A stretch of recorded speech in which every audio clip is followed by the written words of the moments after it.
Hello again, everyone. This is Sandy from Pattaya in Thailand. Today's video, this is about a question that many people have asked me by email, etc. And that's about if you retire here to Thailand, how can you supplement your pension and your income, basically? And is it possible? Well, yes, it is possible. But first of all, let's make it absolutely clear that if you're here on a retirement visa, you cannot work. You're not allowed to work. You cannot get a work permit, and that's it. You're in retirement here in Thailand. But that being said, I know that for a fact there's a lot of people that do retire here, and they do successfully supplement their income in various ways, and you've got to be careful. Just now let me just go back a little minute and talk about life here in Pattaya at the moment. And today we've got a major storm coming through Pattaya that came from the South China Sea, across Vietnam, across Cambodia, and is now passing through the Thailand, in the central belt of Thailand. And we've been lucky. We've been in the rainy season for maybe a couple of months now. I say we're lucky. We're not lucky, actually, because we've avoided the majority of the rain that's came to Thailand. And it's not really what we want to be doing. The reservoir levels are getting low, and although it's not going to be a specific problem this year, is going to make big problems for next year, for sure. And they're already making plans on how to cope with the problems of shortage of water next year. So let's go back now to what we're talking about, and retirement, and how to supplement your income. I can see that it's going to get very, very wet here, so I'm going to have to move indoors. So we'll resume indoors. So here we are, we're back indoors. And I've got to say, it might sound very strange to hear, but it's actually lovely to see the rain here. It rained very, very heavy all night, and that's it, back on again. Just since I've come in, very heavy again, and it looks as though it might be on for the day. Wonderful, because it keeps the temperatures down. All this problem they have in Europe now, and in other countries with the extremes of heat. We've been having this for months. Some days we've had the field hot temperatures around 50 degrees, and even since the rainy season officially started, which was a couple of months ago now, Pattaya has seen very, very little rain compared with the rest of Thailand. So it's good that it's eventually here, and it looks as it's going to be here for the next 2 or 3 days with this major storm that's passing through Thailand. Perfect for us. If you're going to be settling here in Thailand, this is a very good point to remember, because here in Pattaya, I am sure if you went downtown right now, there are many, many problems with flooding. And you need to think about these sort of aspects if you're thinking of settling down around any area, actually, not only Pattaya, but any area. You want to know the shortcomings as well as the good points about where you wanted to stay. A case in mention, actually, is many years ago when I was looking for another house, just before I got this one, actually, we were looking around, and I had a particular area in mind in Pattaya where I wanted to stay, somewhere that I stayed back in the 90s, around the Soi Bongkot area, which is walking distance into the city centre. So it was pretty good for me there, and I enjoyed it. I had a nice house then, not too big a garden, but big enough. And I thought, right, this is the sort of place I want to settle down again. Well, we did go looking around the area, myself and my wife, and I come across this 2-bedroom bungalow that was occupied by a German guy, and he was selling it on, and it had all been freshly painted. It was lovely looking. It had a nice sized garden. Everything I was looking for, actually. There's 2 bedrooms there, which was enough really for me. And it looked pretty good. And we talked about it. The price was so-so, but we were negotiating it, and it was coming more and more in my favor. And while I'm doing the talking to this German guy, my wife's sort of walking around and having a look outside in the garden because she loves her gardens, etc. And then she came back and she motioned to me that she wanted to speak to me outside. So I thought, okay, I said to the German guy, I'll be back in a minute. So we went outside and I asked her what the problem. She says, come and look at this, you know. And it was all around the house where all this fresh paint had been done, and also the walls of the surrounding the house also. She says, what do you see? I said, oh, it looks good. It's painted. She says, no. She says, look more closely. She said, and there it was, the point, what she was pointing out was a darker color in the paint, about 1/2 meter high, all the way around the house and the walls of the house also. And then she said to me in Thai, Mai di nam tuan, which means this is no good, this is flood damage. So I then returned to the German and I said to him, I said, you had a big problem. And he had been watching us, by the way, looking at this, and he knew what was coming. I said, have you had some flood problems here? He said, yes, they had. And that was the reason, his main reason that he wanted to sell the property, because of the occasionals that it does get flooded out. Something that he had not mentioned to me before. But anyway, that put an end to that. And thankfully for my wife, it taught me 3 things, actually, 3 things. And the first one was that don't go looking at houses without my wife there, because she's obviously got a keener eye than I have. And the second point was to pay more attention to little facts like she had spotted and be aware of them, just in case she doesn't spot them, I need to. And the third thing was don't trust Germans. And I've never forgotten that. And I still believe that to this day, these aspects haven't changed, except the equation might have changed a little bit to also include Russians now as well, because they're just as even more devious than the Germans and more dangerous than the Germans, as we all know. So that is what I learned then. So from what I've just told you, I think there's a good lesson to be learned. And in actual fact, it plays into the hands of these people that say, well, before you commit to a big investment, check out the place that you want to really live. Rent if you can. Rent for 2, 3, 6 months. Really get to know if this is what you want and this is the area and you're happy with what you are, what you're going to do. And be careful, because you can easily lose a lot of money very quickly. Usually an investment for buying a condominium, and then you find it's no good for you because there's no transportation that you really want, or the people running the place, the management's not so clever. There's many aspects that might not really be up your street and that you're not too happy with. But if you stay there for a few months and you rent, and you can rent in a condo, you might be able to rent a condo easily enough, or you can stay locally and keep an eye on what you're thinking about, then you will soon get to know you after a short time here, settled here. Because remember, settling down here in Pattaya is totally different to coming to Pattaya for a holiday. You just don't think about all these other little bits that you normally do when you have to settle down and live.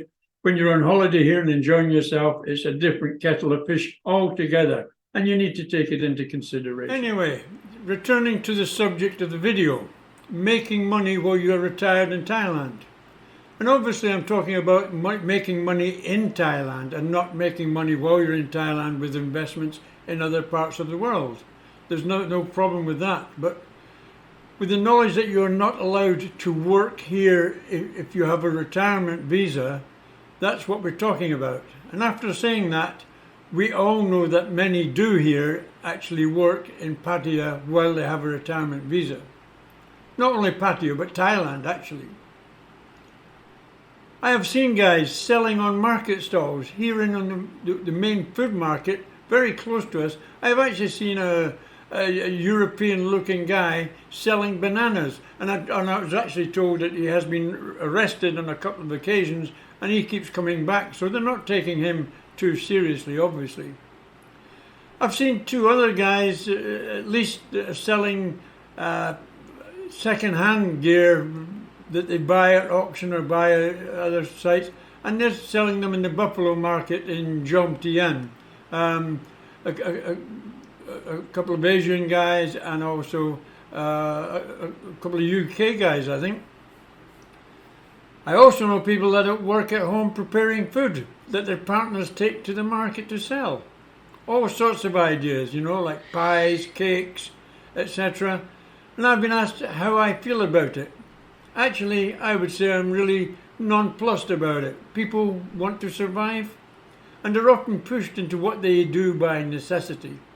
However, they should realise the possible consequences. Let me give you a couple of instances that I have seen here.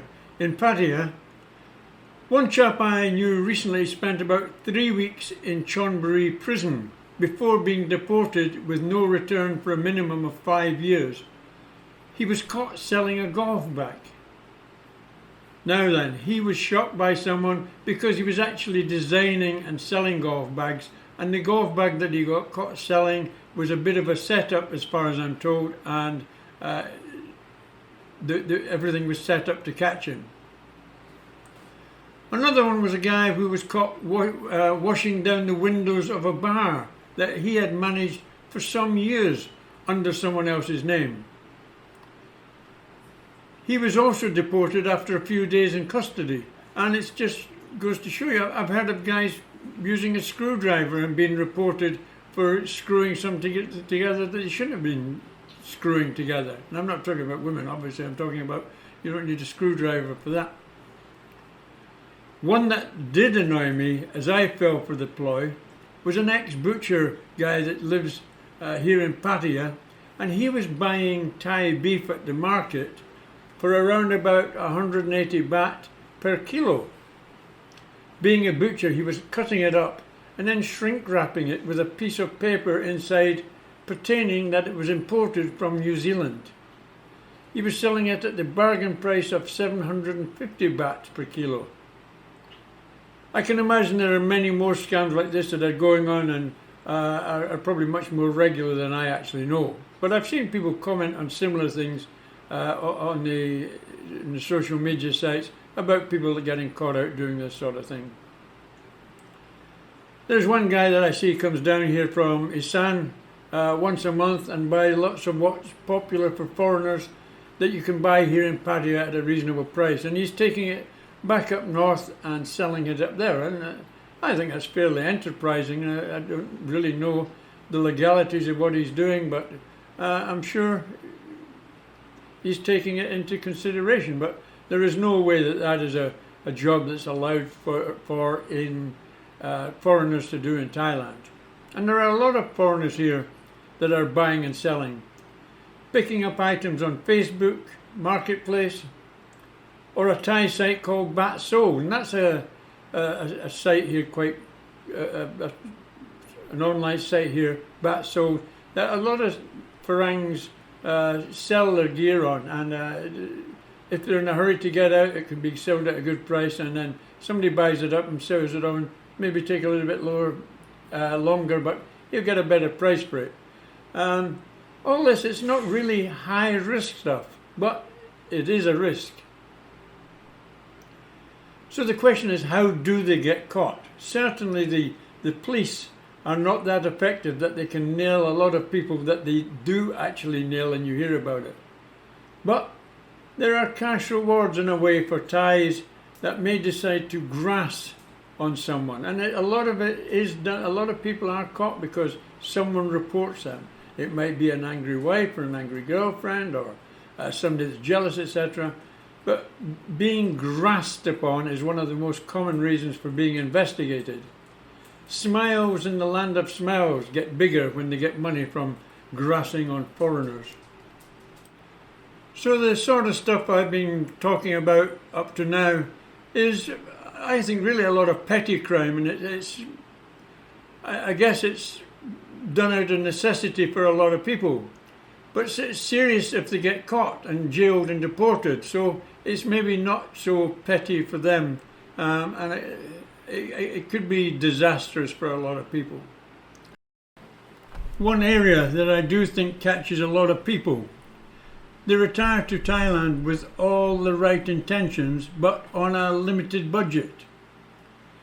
They have a pension of sorts and maybe some savings also, and all is good at the start, but then things, as they do, start to go wrong. After a time, maybe the pension falls behind inflation, you meet extra unexpected costs, and things start to look not so good. It is almost what we call sod's law, actually. If you're living on a tight budget, then problems will arise.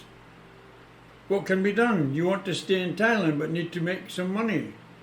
I think we can all sympathise with that a bit. The other aspect, which doesn't get a lot of sympathy, is greed. Enough is never enough. Speculate to accumulate. And there are many people waiting to take advantage of you when this happens. Foreigners retiring here with money to spare for investment, now that's a different story. They can feel much more secure as they can get assistance in setting up what appears to be a legitimate business that they appear to have no actual input to, so they're not making money here in Thailand. Before I give some examples of some successful rule avoidance ventures, I'd like to give you another warning. If you're going to be investing here, you really need to proceed with caution. If you're on a retirement visa, meaning no working here, you're extremely open for scams, because if you invest in the wrong ventures and are scammed, who are you going to complain to? You can't complain to the police because you're doing something that you're not allowed to do. So it's your own problem, and that's the way they will look at it. You'll just be putting yourself in jeopardy. Think about that, because that happens to a lot of people as well. These people that are taking your money for investments here, they know what they're doing, and they're protecting themselves as well. Recently, we've had a lot of problems with so-called money management companies, investment people that help you invest your money to make the best of your money, etc. And a lot of them were scamming and conning as well, and just waiting for foreigners to come here that have a bit of money put away and thinking they got enough, and it would be nice to invest some and get a return on it, and it could end up that you're losing everything. So that's another aspect.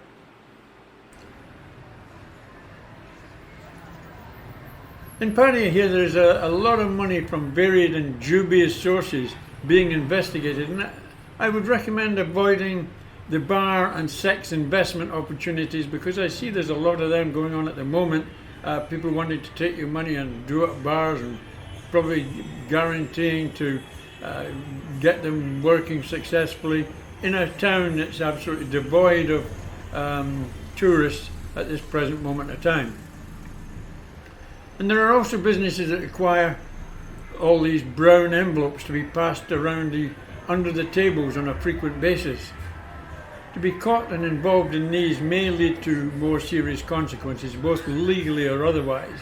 Just in the last few days, we've had a German that was caught up with some other people, and don't really know the full story yet, but he ended up getting cut into fish bite sizes, chunks of meat, and stored in a freezer ready to be fed into the bay. But it was sort of caught by the police before that actually happened.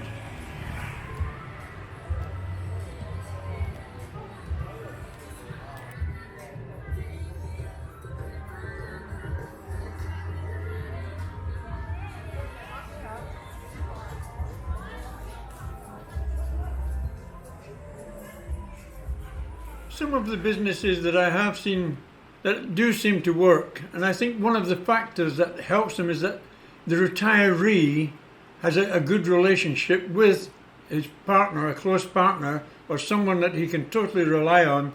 Then they can work behind their name and with a facade that's very difficult for the police to breach. And I know several businesses here in Pattaya that have seemed to do quite well. Three guys I know, they've all set up property refurbishment businesses, and one guy in particular, he buys houses actually that are totally dilapidated or needing rebuilding, and he's doing it and moving into them and doing them while he's living there. And although he's doing most of the work himself, I don't think he's breaking any laws if he's doing it in his own place. Maybe he is, but I can't see that.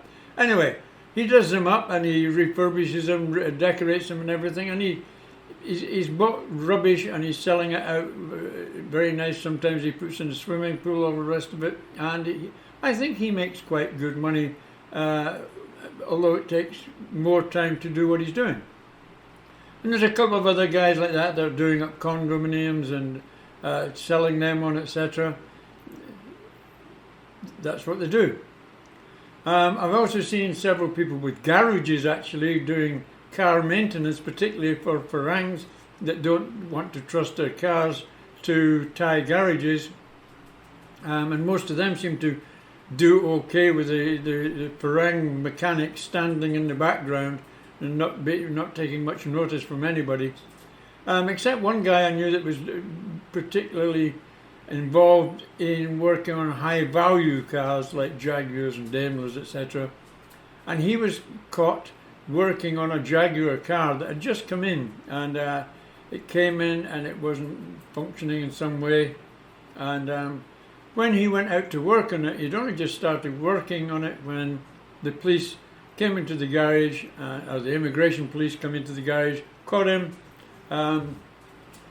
He was taken to Bangkok. He spent 3 days in custody there before being rapidly deported from the country. Now, that was obviously a stitch-up, maybe by some of the Thai garages here, or by someone anyway, that wanted him out of there quick.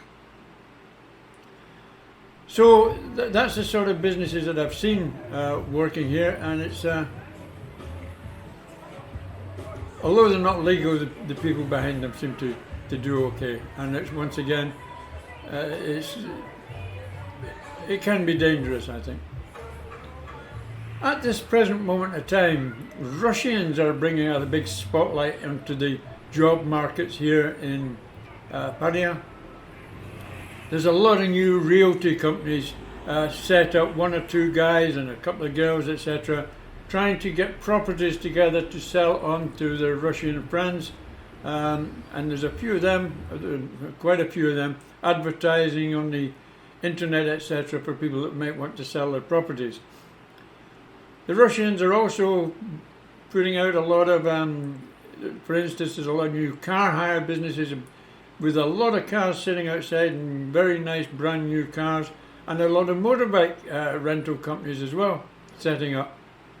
We see Russian restaurants, and we know that there's a lot of Russians that are doing driving jobs, etc., jobs that they shouldn't be doing, but they're doing them and they're getting paid for doing them. And it seems to me sometimes that there's been a lot of people turning blind eyes to what's actually going on around about them. And the biggest one I find is very difficult to understand is Russian girls. We've got them walking around in Walking Street, competing with the Thai girls in the sex industry, openly in front of the police, etc., with their own touts, Russian touts, who are, or whatever they call these guys that are looking after them, standing beside them in Walking Street, getting away with it with no problem at all. WTF? How can that actually happen? Does nobody care about what Thais are doing? Anyway, that's the purpose of the video. I wouldn't recommend breaking the law when you're here, not if you want a long and happy retirement. It's just not worth it, I think. So, but thanks for watching. Take care, and I hope to see you again in the future.